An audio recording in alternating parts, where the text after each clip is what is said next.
Hi, we are live. This is Dr. Tom Salt. I'm a functional medicine practitioner and medical doctor. I'm Elizabeth, a registered nurse.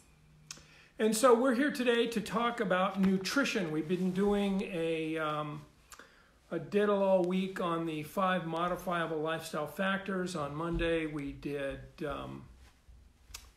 Sleep. Thank you, sleep and relaxation. And then on Tuesday we did movement and exercise. Today is nutrition. So hi Yolanda, hi Mandy, hi Fran. Hi.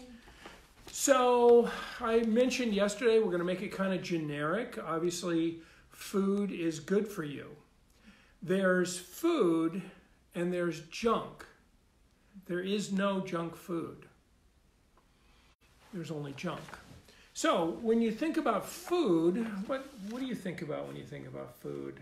When I think about food, I think of like whole foods in its natural state. So when I think of food, I think of an apple or Broccoli. That's what I was going to say second, but I was looking for something a little more exotic. A little more exotic? Eggplant. Yeah, I love Whatever. eggplant. Eggplant parmesan, something Yeah. like that. Yeah, so real food. And why real food? Well, Because your body knows what it is. exactly. It's not a foreign substance. Your body knows It's not what like, it is. what should I do with this? Well, I'll just stuff it over here because I don't know what it is. Yeah, or in my case, stuff it right there, make a big belly out of it.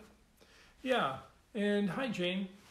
Hey, Jane. So, you know, eating real food is real important. And unfortunately, a very sizable fraction of what we typically eat is not real food. It's highly processed, you know, imitation food substance. One of the reasons we want to eat real food is because of phytonutrients, which are not dog foods, right? Phytonutrients come from plants. And there are a whole bunch of them. And it's why we talk about eat the rainbow, because different phytonutrients actually have different colors. And we're not talking about Skittles, guys. Yeah. Hey, Tig. Yeah, that's really important. We're not talking about Skittles, although you can get a lot of color out of Skittles. The great news about Skittles and M&Ms and They have your food coloring. yeah, they have a full day supply of food coloring in each one because you don't need any food coloring, right? So nutrition and eat the rainbow. And why do we do that? Because the color is actually related to the phytonutrients.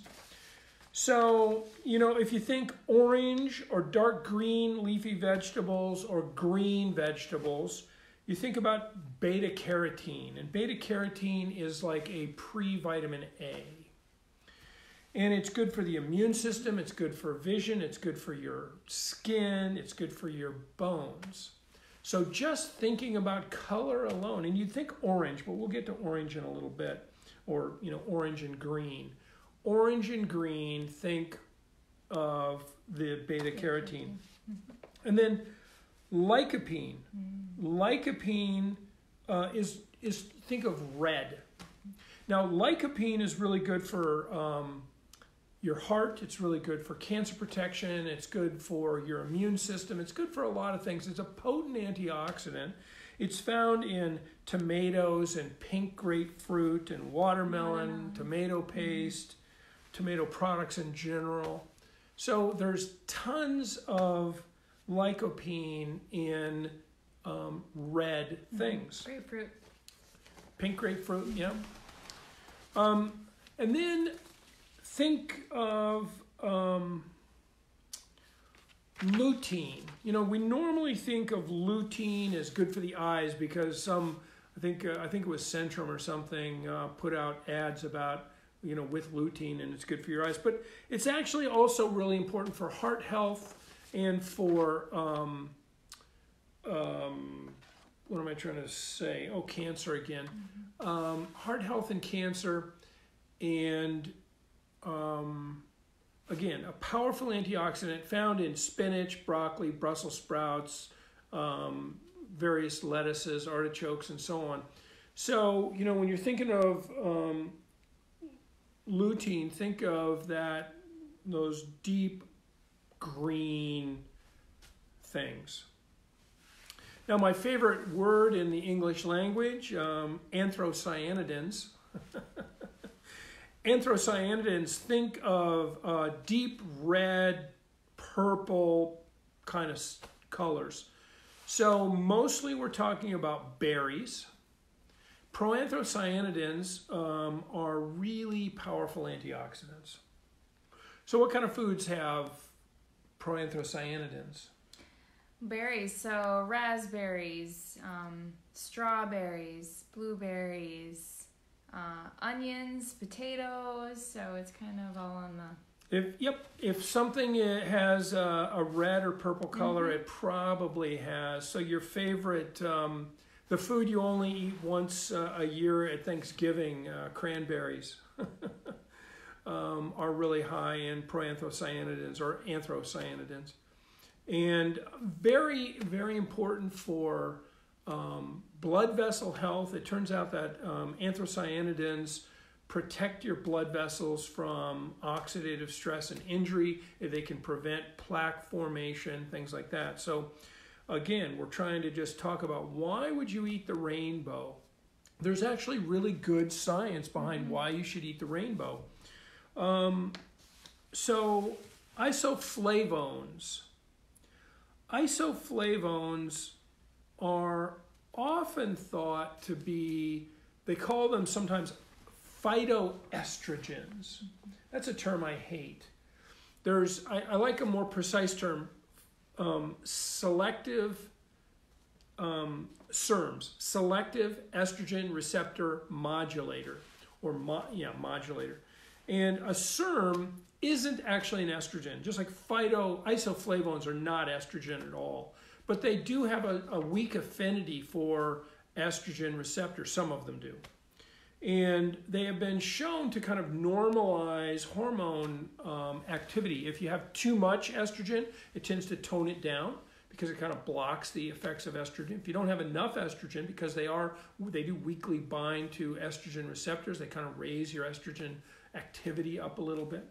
So they're good for menopausal symptoms. They're good for cancer, particularly breast cancer, but also ovarian and other sex hormone related cancers.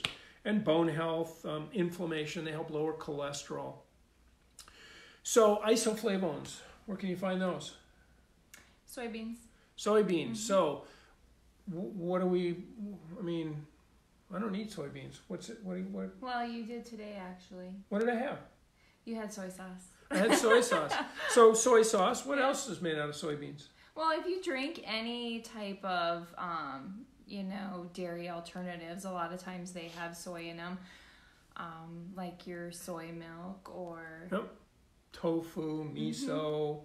Lots and lots of products are made out of soy, and there's a lot of protein supplements that are made out of soy as well. So a lot of those will carry lots of isoflavones.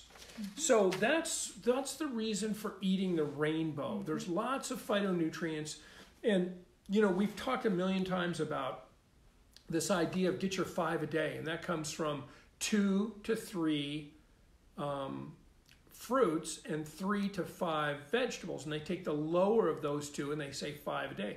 No one talks about get your 8 a day, and those numbers, the 5 to 8 number, is actually for healthy people. So if you're not robust and healthy, you probably actually should be thinking about eating more. And then I like to talk about, okay, let's just say you're not feeling well and you've decided you're going to work your way up to eating 10 fruits and vegetables per day. Okay, well, variety is best for a whole bunch of reasons. One is what? All the phytonutrients. Yeah, all the things we just talked about, the different colors and the variety of things that they're beneficial for. Well, so you want to be eating a variety of colors, so just a variety of vegetables. If you can get 8 different vegetables and fruits in a day, great. Yeah, and so it's hard to do the math, so I'm just going to round up to 10 again, because let's imagine that you ate 10 fruits and vegetables every day. That's 70 a week. Imagine eating 70 different fruits and vegetables every week. And a lot of people are probably going, what do you mean? There's 70 different fruits and vegetables? Yeah, there are. You might have to cook something you've never heard of or seen before, but there are.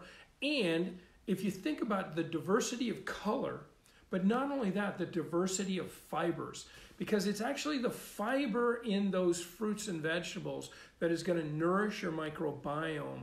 And nourishing your microbiome is one of the really powerful things that fruits and vegetables actually do.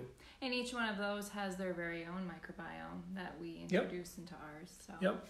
Yeah. Variety. So, yep. Each fruit has a different bug on it, and so you're eating a lot of different bugs. And then each fruit and vegetable or plant matter, and including fungi, have different fibers that nourish different bacteria to give us this wide variety. So that's, it's all interrelated. We've got phytonutrients, which give us vibrant colors and so on, but then those fibers feed our microbiome. So nutrition leads right into the microbiome. Nutrition leads into the microbiome, helping with detoxification and helping with the immune system and helping with hormone support. And everything is wrapped together. So nothing is in isolation. And we got a comment or two down here. Obviously, fresh is best, but is frozen the second best choice? Yes, frozen is definitely the second best choice. I like to say alive recently, and when I say that, what I really mean is fresh or frozen. Fresh is best, but frankly, something quote fresh that's been sitting there for a week or two might not be as good as frozen. Frozen these days, it's from field to frozen often very, very quickly. And so the freezing process really slows down the degradation of these phytonutrients. So fresh or frozen, and a fraction of it raw is good, but not absolutely required, but a fraction of it raw is good.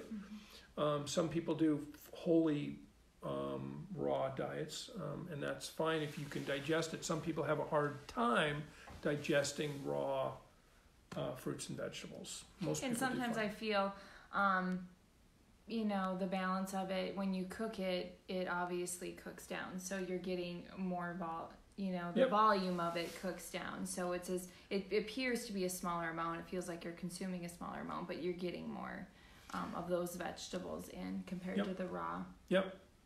Yeah, absolutely. And if you're grinding some up in your smoothie, you might be eating a ton more, right? I mean, you can easily put a giant handful of kale into your smoothie. Like 4 cups. Yeah, really easy, so that's good. Yeah, most are fresh frozen, that's true. And then is watching. Hi, Christina. And Selena, hi. So, what about proteins? There's sort of combinations. So if you think about protein and carbohydrate, you're talking about nuts and seeds. If you think about protein and fat, you're usually talking about meats. So there's been a lot of controversy about cholesterol. Even the American Heart Association now says dietary cholesterol is not a nutrient of concern. And there's a lot of data, and it's still controversial. The Heart Association says saturated fat is bad for you, but multiple meta-analyses now have suggested that saturated fat actually is not a nutrient of concern either, even though, again, the American Heart Association says it is. So what about fat? Well, I think it has to do less with the fat and more with how much of it you're eating, right? In the balance of the fats that you're eating. In the balance of your fats. Yeah, so tell us more about that. Well, you just want to be sure that you're incorporating the different fats. So, obviously butter is different from olive oil, which is different from avocado oil, which is different from coconut oil. So in a way, it's just like the looking at phytonutrition, different, diversity. We want oil diversity as well. You want to have enough omega-3. You want to have enough omega-6, but not too much omega-6, and so on. So, eating a variety of oils is probably healthier than the monoculture American diet, which is all saturated fat all the time.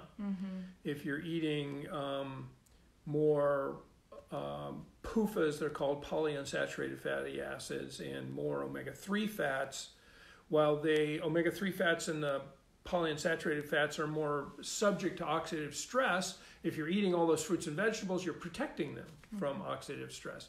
And they serve different functions in your body. As an example, omega-3 fatty acids, that's the fish oil type stuff. So flax oil, walnut oil, fish oil, sea algae oil, you've probably seen vegetarian DHA. All of those are omega-3s, and they tend to be anti-inflammatory in your body. So especially on a standard American diet, which tends to be a pro-inflammatory diet, eating more omega-3s is a healthier choice. Especially if you tend to go out to eat a lot, even if you're choosing those healthy options on the menu, it's likely that they're using those bad oils. Yeah, because they're cheap. So at a restaurant, you're going to get, the cheap oil. At home, you can maybe have, hi Jennifer. I got to look with my bottom of my glasses. So anyway, the oil choices, and then I kind of got into oil because we were talking about protein. What about protein?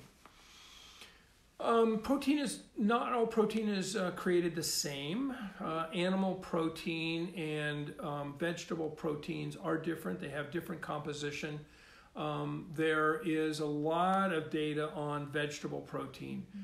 There's less data on animal protein. Now the meatitarians, the carnivore diet and the paleo people will tell you that it's all wonderful and so on, but the data isn't as strong. There's data, there's small trials, but the data for plant protein is really huge. As an example, if you look, there's a book called Blue Zones, and blue zones are about cultures around the world that live a long time, like Okinawa. Oddly enough, also like a little town, Loma Linda in Southern California, where all the Seventh-day Adventists live. There are almost every, I'm going to say every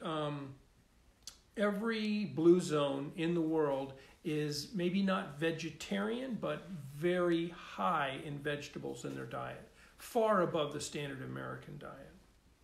So there's a lot of data, epidemiological data, anthropological data, and scientific data that plant protein is very healthy. I don't know if you've ever been on a feedlot or if you've ever been in an industrial,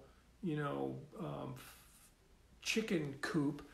They smell horrific. And I just can't think that doesn't cause a ton of toxins in that animal's body. So it may not be the meat itself, like in the early 60s, they were discovering buffalo. And they said, oh my gosh, buffalo is this brand new, wonderful food, and it's so good for you. And then they brought them onto feedlots and started feeding them corn, just like the cows. And it turns out that it was no better than cow meat. And it wasn't the buffalo that was so great, it was what the buffalo was eating. So I also like to say it's not that important what you're about to eat. It's more important to know what you're about to eat ate. Corn-fed is going to increase the omega-6 fatty acids. Grass-fed is going to increase the omega-3 fatty acids. Yeah, and if you just think of the different conditions that these animals are raised in as well, one environment is obviously more stressful to them, and the other environment is more serene and relaxing. So what happens to the whole animal when it's just filled with stress hormones? Consistently under stress, yes. Yeah. What does it do to us? It doesn't do anything good to us. It's probably not doing anything good to those animals either, right? So thinking globally about your diet is, I think, really important. And I've told this story a million times, but I just love this story. I was given a beer by a patient, and it turns out that beer was made from birch tree sap. They used that instead of water. They collected this birch sap, and birch sap is kind of like maple sap. You get 50 liters of sap to make one pint of syrup, right? You have to really boil it down to get any sugar content out of it. So it's a dilute sugar. But they used this, and then they fermented it. And they made beer out of it. And so I'm sitting here, and the way birch trees grow is they grow in groves. It's like, it looks like 100 trees, but they're actually all related. They're all intertwined. And even if the roots themselves aren't intertwined, they are connected by the fungal networks inside the soil. So I'm thinking about this tree, which has sucked all these nutrients out of the ground and up into the tree and combined those nutrients with sunlight in the form of sugar. It's made by photosynthesis. And then now they have this liquid. Then they fermented this liquid with the microorganisms that do the fermentation. And now I'm sitting here drinking the product of this earth. I'm literally drinking a bottle of earth and sunlight. And I just think that's such a beautiful way to think about food. You know, you go into the store and you grab a head of lettuce. Well, think about the earth and sunlight that went into that. And, you know, yeah, I guess there's earth and sunlight and sugar, but they've stripped out most of the earth and most of the sunlight to make it that white powder that is sugar. It's just not as satisfying somehow. So, Sonia, hi. Andrea, hi. So that's kind of nutrition in a nutshell. So, gosh, you know, it seems like it should be more complicated, right? Because there's the vegan diet, and the vegetarian diet, and the pescatarian diet, and the paleo diet, and the carnivore diet, and the you name it diet, the South Beach diet, and the blah, blah, blah, blah, blah, blah, blah, blah, blah. Eat food. Eat real food. Eat diversity. And if you choose to be a vegetarian for whatever reason, maybe it's an ethical reason you choose to be a vegetarian, good for you. Eat variety. Maybe you choose to be a meatitarian, a carnivore. Well, okay, good for you. But think about diversity when you're doing that. Think about grass feeding. Think about the ethics of how that animal's been raised. So it's really about whole, recently alive, fresh or frozen foods. And I like to say it's a food if somebody from before the Industrial Revolution, which is like the mid-1800s, would, or early 1800s, would recognize it as food. So most of the stuff in the center of the grocery store, somebody from the 1800s wouldn't recognize that as food. They'd go, well, what the hell's this? So that's really diet. And it's pretty straightforward. It's pretty simple. It doesn't have to be complicated. What questions? Any questions about diet? What do we have there? I'm on time duty. Yeah. Well. 23 minutes. Well, yeah. So, you know, we went really long last night. We yammered on for almost an hour. It's been just under 30 minutes now. So if there are questions, we'd love to entertain them. So Yolanda's asking, I think the hardest part of eating everything in the mix of our busy day. Oh, the hardest thing. Yeah, you read it. I can't read it. As I'm not super hungry, so I usually have something small like fruit or yogurt for breakfast. Yeah. So that goes into timing too, I guess. This bench we're sitting on is really hard. Mm-hmm. Timing of food. So sort of this intermittent fasting idea, we talked about that a little bit last night, trying to compress your eating into a maximum 8 hours per day. Even 6 hours would be better. And not eating too close to bedtime. Mm-hmm. And then you're right, we're busy, so how on earth do we cook? And Elizabeth will tell you that she thought she was going to have a minute to herself during our self-imposed quarantine, but she is... I'm exhausted. I've been making 2 to 3 meals a day for... Cooking bread. All these boys, and I'm just like... With little or no appreciation. I barely have time to shower, and then I'm doing all the schooling on top of it, and then I'm trying to work on some of my business stuff on the side. You're going to be happy to go back to work. I'm tired. Yeah, going to be happy to go back to work to get a minute to yourself, huh? But that really, I mean, that brings it down to, I think, the most important part of our our nutrition and diet is how we eat. So how are we eating our meals? Because you can eat the best diet in the world. Super important. And if you don't take time to sit down before you eat, or to create an environment where you can relax while you're eating and really just kind of savor the foods that you're consuming, you're not going to absorb those nutrients. So you might as well be just eating a cheeseburger or grabbing something really quick, because if you're eating it quick, it's not going to do you any good. Sit down and not in your car. Yeah. Which, I mean, right now it's probably a little bit easier. I mean, I do notice, I mean, all of our meals are at the table, which normally here they are, but still there's the rush of things. So if you can just take those few deep breaths before you eat, and while you're eating, just really try to be present in your meal. I think that is one of the most important things. She says, how do you get in all that stuff?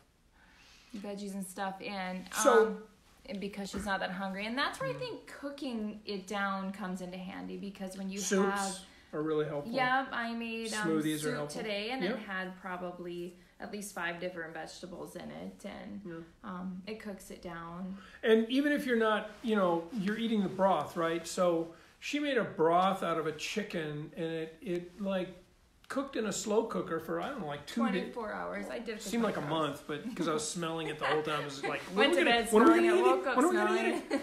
It's really good. When are we going to eat it? But, so even if you don't eat the carrot, you're eating the watery part, the broth that has the nutrients in it just from being kind of together for a long time. So soups are one way. Smoothies are a big way. A giant handful of kale one day and spinach the next day and bok choy the next day and, who knows, romaine the next day, whatever. And throw in some blueberries and some raspberries and grind that all up and drink it down. That's another really good way. As stir frying or sauteing, I think is great. You can get a big pile and it really cooks down to not much of anything, especially spinach. You start out with way too much and you end up with not enough. Yeah. Yeah. So those are really important ways. All right. What else? Anything else? So, fundamentally, hi Selena, what do you say? Just to drink? Like in a smoothie to drink it. Yep. Yep. I think we might have missed something back here. Oh, wait. So buffalo eat makes it. Yes. So what the buffalo eat makes a difference. Yep. But then when they use the buffalo's waste on the vegetables we eat, does that change our vegetables?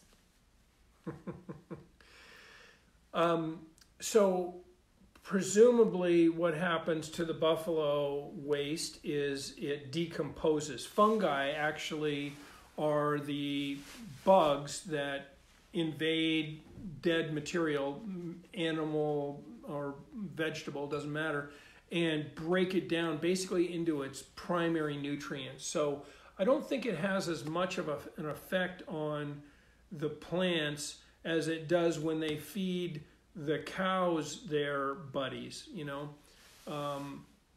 They will, in some places, their cow gets sick and they grind that cow up and put it in the feed for the rest of the cows. And feeding a herbivore meat is probably, not a great idea. And there's, evidence that that's where mad cow disease came from and stuff like that. So, but probably oh, by the way, speaking of that, in your compost, that's the word I'm looking for, if you can find and mix in, wild living mushrooms into your compost, that hopefully what will happen is they will generate spores, they will germinate, and you'll get this fungal growth in your compost, and it'll break it down much more thoroughly, much faster, and be a much richer soil. So another little tip for today. I think, the last nutrient, we didn't really talk about one really important nutrient that almost no one gets enough of, water. So, just sitting still on any given day, you sweat out about 1 liter of water. And how many of you think you actually drink 1 liter of water in a day? And not including coffee, because coffee is actually a mild diuretic. Most people drink a lot of coffee, but it sort of is net negative, or certainly net neutral at best, whereas water will actually help rehydrate you. So water, another important nutrient that we often forget. All right, tell you what, guys. There's a couple more here. Let's see. I'll let you read that. These are tiny little things. Or did we already read this? No, we didn't. Speaking of, if any suggestions on how you get all the veggies and stuff. We read that. We read that. Oh, yes, we did. We read that. All righty. So we will be back tomorrow talking about stress. No stress in these times, right? Especially if you live someplace like New York or Seattle, or there's a tiny little town, Fairmont, I think it's called, here in Minnesota. Tiny little town where it's the biggest hotbed of COVID-19 in our state, and they have no idea. Per capita, they haven't quite figured out where it all came from. You're pretty close. Yeah, you're pretty close. Yeah, drinking water, you mean. Yeah, well, probably better to be drinking more than 1 liter, by the way. So try even more. Just keep chugging it. Alrighty, so we'll see you tomorrow. We're going to talk about stress management in these easygoing times. All right, we'll talk to you later. Bye.